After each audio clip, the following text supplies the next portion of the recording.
La vie sur l'île de Vancouver peut sembler bucolique, mais le chemin pour s'y rendre est loin de l'être.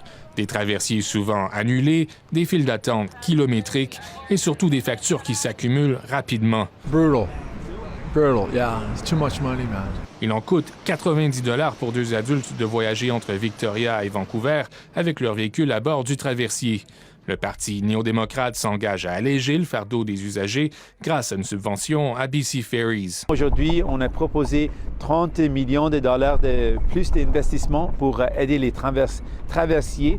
C'est trop cher, c'est difficile et c'est tellement important pour les familles d'avoir une connexion entre les autres endroits. Pour les néo-démocrates, il est tout aussi important de maintenir leur connexion avec les résidents de l'île de Vancouver, explique ce professeur en sciences politiques. Le NPD a passé la majorité de sa campagne en Ontario et en Colombie-Britannique et ce n'est pas un hasard. Ils ont peu d'argent et tentent de cibler les circonscriptions qu'ils peuvent maintenir et peut-être faire des gains. L'île de Vancouver est une forteresse pour eux. Une forteresse assaillie par les Verts. Le parti d'Elizabeth May a dérobé un siège aux néo-démocrates en mai dernier lors de l'élection partielle dans la circonscription de Nanaimo-Ladysmith.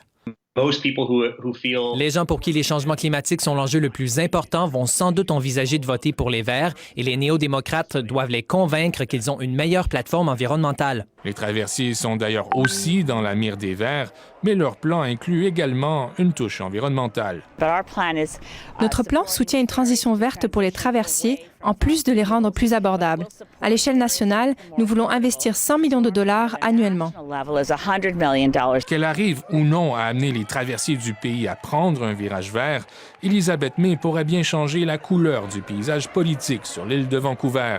Son parti occupe seulement 2 des 7 sièges de l'île, mais selon les sondages, plusieurs des autres circonscriptions occupées par les néo-démocrates sont à sa portée.